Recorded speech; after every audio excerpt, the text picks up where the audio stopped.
Hello friends, জয় মোহনবাগান। আগামী শনিবার FC গোয়ার বিরুদ্ধে নামছে মোহনবাগান। তো সেই ম্যাচে নামার আগে আমাদের মোটিভেশন কিন্তু একটাই, এফসি গোয়াকে যেভাবেই হোক হারাতে হবে। কারণ এফসি গোয়ার বিরুদ্ধে মোহনবাগান ফার্স্ট পর্বের ম্যাচে হেরে গিয়েছিল এবং এই হেরে যাওয়ার পরে তখন কিন্তু একটা সংশয় দেখা দিয়েছিল যে মোহনবাগান কি এখান থেকে ঘুরে দাঁড়াতে পারবে।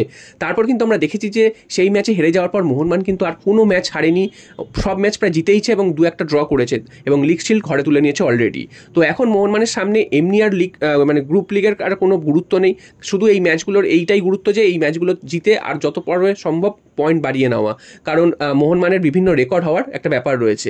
এছাড়াও এফসি গোয়ার বিরুদ্ধে মোহনবাগানের কিন্তু একটা বদলা নেওয়ারও ম্যাচ রয়েছে, যেটা প্রথম পর্বে মোহনবাগান যেহেতু হেরে গিয়েছিল, তারপর কিন্তু অনেকে ট্রোলও করেছিল মোহনবাগানকে নিয়ে। তাই জন্য আমাদের লক্ষ্য থাকবে সেই ট্রোলের জবাব দেওয়া, এফসি গোয়াকে যেভাবেই হোক ঘরের মাঠে হারানো এবং সেই হারিয়ে লিগ শিল্ড যে আমরা হাতে তুলবো, সেই মানে মোহনবাগান যদি জিতে লিগ শিল্ডটা হাতে তোলে সেক্ষেত্রে সেই আনন্দটা দ্বিগুণ হবে। যদি কোনোভাবে ড্র হয় বা হেরে যায় সেক্ষেত্রে লিগ শিল্ড মোহনবাগান পাবে ঠিকই, তবে সেখানে কিন্তু একটা দাগ থেকে যাবে। তো সেই দাগটা আমরা চাইছি না, আমরা যেভাবেই হোক ম্যাচটা জিতে লিগ শিল্ড জয় উদযাপন করতে চাই। তো মোহনবাগানের একটা শক্ত গাঁট মুম্বাই ছিল, তো সেই মুম্বাইয়ের শক্ত গাঁটটা কিন্তু এবারও মোহনবাগান পেরোতে পারেনি। দুটো ম্যাচেই কিন্তু 2 গোলে এগিয়ে থেকেও 2-2 করে ম্যাচ ফেলে আসতে হয়েছে। তো এফসি গোয়ার বিরুদ্ধেও যে মোহনবাগানের যে বিরাট কিছু ভালো রেকর্ড আছে তা নয়, তবে এফসি গোয়ার বিরুদ্ধে মুম্বাইয়ের থেকে ভালো রেকর্ড আছে ঠিকই। তবে যেহেতু আগের ম্যাচটা হেরে গেছে মোহনবাগান, তাই জন্য কিন্তু এই ম্যাচটা যেভাবেই হোক মোহনবাগানকে জিততে হবে যাতে নিজেদের একটা বদলা নিতে পারে। এছাড়াও এই ম্যাচে কিন্তু মোহনবাগান বেশ কয়েকজন প্লেয়ারকে পাবে না, এটাও কিন্তু মাথায় রাখতে হবে। আবার এটাও ঠিক যে মোহনবাগান কিছু প্লেয়ারকে বিশ্রাম দিয়ে সেমিফাইনাল ম্যাচের জন্য তরতাজা রাখতে চাইবে, এটাও কিন্তু ঠিক। তবে মোহনবাগানের এখন একটাই মোটিভেশন, যেটাই বললাম যে এফসি গোয়াকে যেভাবেই হোক হারিয়ে সেই বদলাটা নেওয়া, আর কিন্তু অন্য কোনো মোটিভেশন নেই মোহনবাগানের এই মুহূর্তে।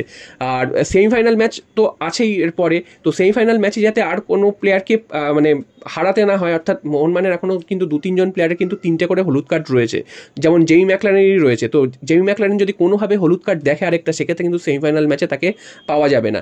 সেক্ষেত্রে জেমি ম্যাকলারেনকে যেটা যতটা সম্ভব মনে হচ্ছে তাকে কিন্তু না খেলানোরই সম্ভাবনা রয়েছে। এছাড়া বাকি প্রথম একাদশে খুব একটা চেঞ্জেস হবে না। হ্যাঁ, 2 জন কিন্তু হলুদ কার্ডের জন্য খেলতে পারবে না, সেটা সুভাশিস বোস, তার জায়গায় তো মোহনবাগানের বিকল্প আছেই আশিক কুরুনিয়ান। এছাড়াও মাঝমাঠে দীপক টাংরি, তিনিও হলুদ কার্ডের জন্য খেলতে পারবে না, তো তার জায়গায় অনিরুদ্ধ থাপা তিনি কিন্তু অ্যাভেলেবেল রয়েছেন। তো সেইগুলো নিয়ে চিন্তা করার কোনো কারণ নেই। এছাড়া কিন্তু মোহনবাগানের আর পুরো দলের মধ্যে খুব একটা চেঞ্জেস আমরা দেখতে পাবো না।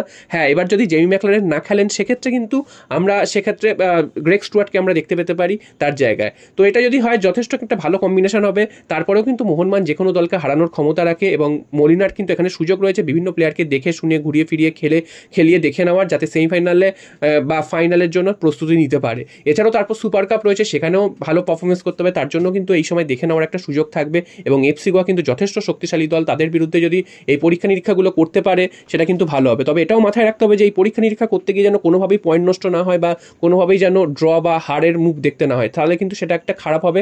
কারণ আমরা লিগ শিল্ড সেদিন হাতে তুলবো, সেই মুহূর্তে যদি আমরা হেরে যাই বা কোনোভাবে ড্র করি সেক্ষেত্রে একটা মনে খচখচানি থেকে যাবে। তাই জন্য আমরা চাইবো যে যেভাবেই হোক ম্যাচটা জিতে আমরা লিগ শিল্ড হাতে তুলবো। তো দেখা যাক আগামী শনিবার মোহনবাগান জিততে পারে কি পারে না, তবে আমরা তো চাইবোই সেই ম্যাচটা জিতে আমরা লিগ শিল্ড হাতে তুলবো এবং সেই আনন্দ উদযাপন করবো, সেই অপেক্ষাতেই আমরা রয়েছি।